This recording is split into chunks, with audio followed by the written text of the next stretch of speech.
Bismillahirrahmanirrahim. Assalamualaikum warahmatullahi wabarakatuh and a very good morning, ladies and gentlemen. So welcome to our forum. My name is Siti Aishah Binti Rashid and I am a moderator of the forum today. But first of all, I would like to thank to all of the audience in front of me. Thank you very much for attending this forum. But before we start our forum, I would like to introduce our respected panels for today. Right on my left is Miss Adib Dzafirah, Binti Mohd Khairul Fidzal, a student from Uni KL, and next to her is Miss Syuhada Binti Salleh, an officer from Department of Islamic Religious, Selangor, Jais. How are both of you doing? I'm good, thank you. I'm fine. Alright, thank you. Alright, so our issue for today is about LGBTQ. As we all know, LGBTQ is a hot issue in Malaysia's today's society. LGBTQ is actually stands for lesbian, gay, bisexual, transgender, and queer.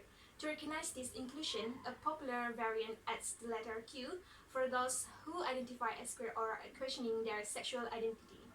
So this term is actually used to describe a person's sexual orientation or gender identity. We all know that there are so many rumors, news talking about LGBTQ in Malaysia, and there is no human rights in Malaysia, and so many things going on about LGBTQ community in Malaysia. Even our Prime Minister, Tun Dr. Mahathir Mohamad himself, has shown signs of ambiguity on this topic. In September last year, Tun Dr. Mahathir said that same-sex marriage and other LGBT issues were only for the West and not in keeping with Malaysians' culture and values, though he described that the caning of two lesbians in Terengganu as cruel.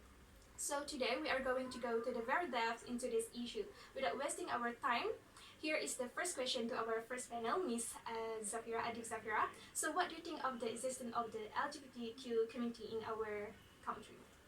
I strongly agree that with the country, the society should accept this LGBTQ community. Not only that they are normal human beings, they also are citizens of the country, that they have grew up here, and also that they have contributed to this country in such various aspects, especially the economy. And although they have different sexual preferences compared to ours, and also that they have different appearance compared to ours, we should not discriminate them just by their decisions and their personal issues. Some of them even grew up here and they wholeheartedly understand the Rukun Negara as well as the national anthem Negaraku, and they are willing to sacrifice themselves for the country.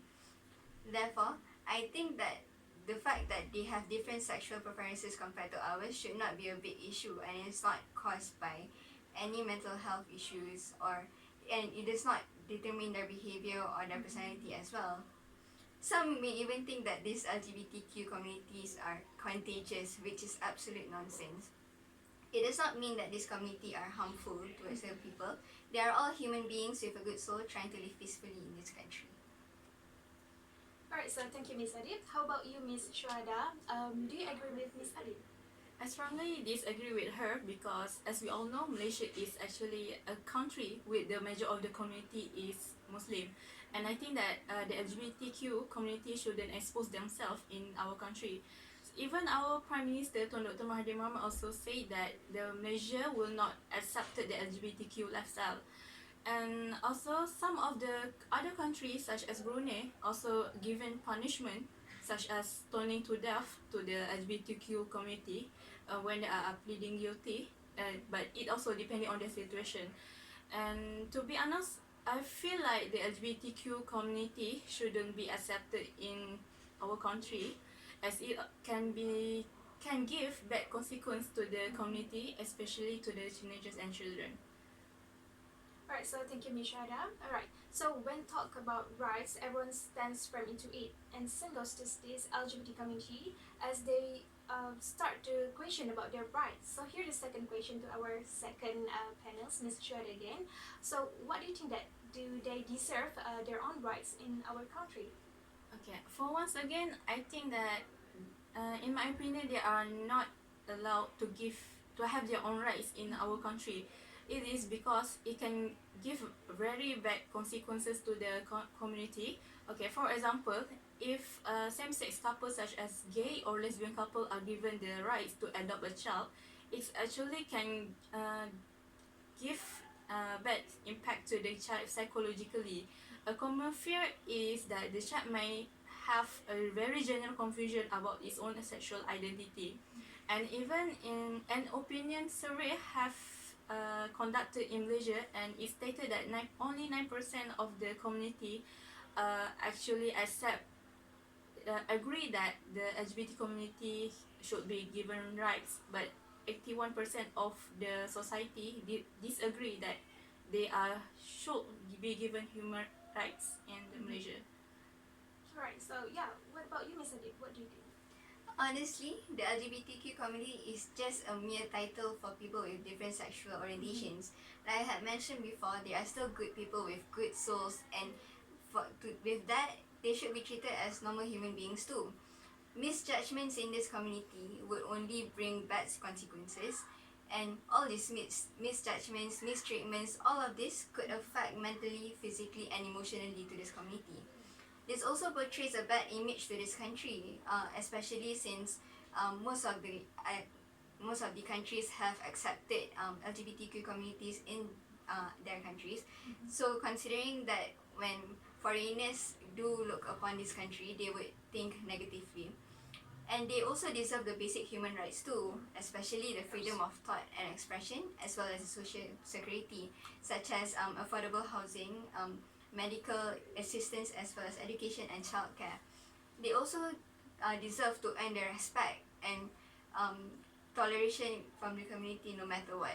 So the misjudgment and the mistreatments based on their personal matters would just affect the community worse. And an easier say is that everyone should just mind their own business. Right, so thank you, Miss Adib. Right, so ladies and gentlemen, did you know that 7 out of 11 countries in Southeast Asia have legalized sexual activities between partners in the same sex? And Malaysia is not one of them. And Malaysia, along with Brunei, Myanmar, and Singapore, are the only countries in Southeast Asia that still criminalize sexual acts between partners of the same sex.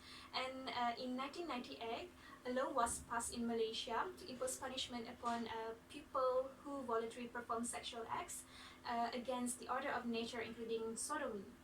And if charged, an individual will face punishment of imprisonment up to 20 years and subject to lashes of the whip. And every year, 100 to 200 people in Malaysia are arrested and charged with performing homosexual activities. So, Ms. Syuhada, may we know that your opinion about the laws and regulations of the country toward this LGBTQ community? Okay, actually law and regulation are done in Malaysia to mitigate the LGBT community from spreading in the country. So for example, if we found out that the LGBTQ are exposing themselves to the community, they are actually given up to 3 years imprisonment and also whipping. And in Malaysia, they also penalize men that are wearing woman attire and posing as women. Same with the woman, if they are posing as a man and wearing men's attire, they are also given punishment. And there is also a case where a lesbian in the Terengganu, where they are pleading guilty, so the courts are giving them 6 strokes of rotten. So that I think this is very important. The punishment is very important because it actually can give lesson and reminder to the community and to the guilty people, so that everyone realize that posing LGBTQ things will actually is wrong, especially in Malaysia country. So that's all.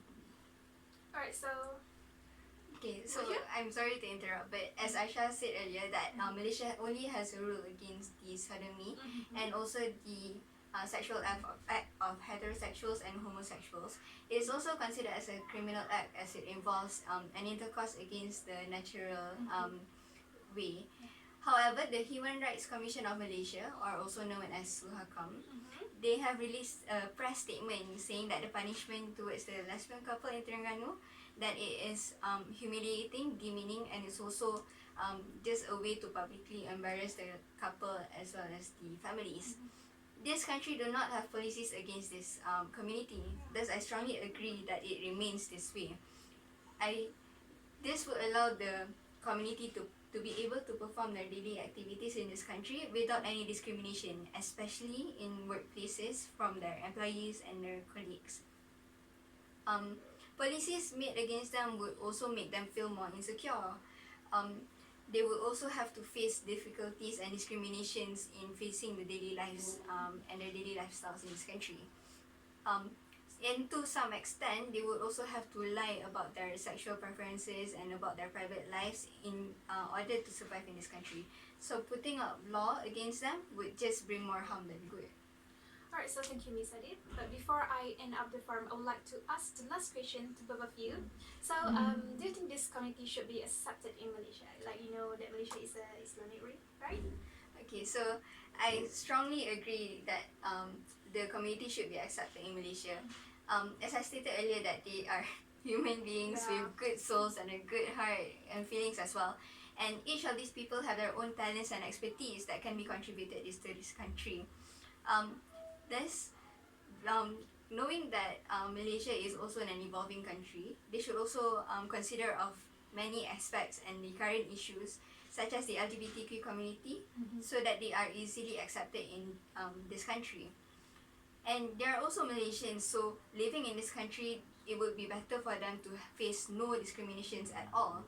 And they have also played a huge role into contributing this country, as I said earlier. And just because of their sexual preferences that are different compared to ours, it does not determine something positive or negative. The LGBTQ plus community have so much more to be in, so do not let their sexual preferences and your misjudgments and your doubts cloud the judgments against them. Alright, do you have anything to say? Yes, from my perspective, I strongly disagree about this. In my opinion, the LGBTQ community shouldn't be accepted in Malaysia. I acknowledge that they are also human and they also have the feeling wanting to be accepted by the community. But I feel like if they are getting more accepted by the community, they will actually glamorize their lifestyle. And for now, there are even some of them that bravely exposing themselves in the social media, such as in Twitter, Facebook and Instagram. So I think this is kind of worrying, especially as the youngsters, such as the teenagers and children, will always feel that the LGBTQ community have their own rights. So this is not good, especially to the Islamic country like us. So, alright, so I think our forum has come to an end. With the broad explanations by both parties, we can deeply consider on their fate in the community within Malaysia, whether they are to be accepted or rejected. So thank you so much for our respected panels for sharing their thoughts and time regarding the LGBTQ issue. It's an honor to invite here. And also thank you to all of the audience in front of us for listening. I hope all of you are having a wonderful day. Thank you. Thank you.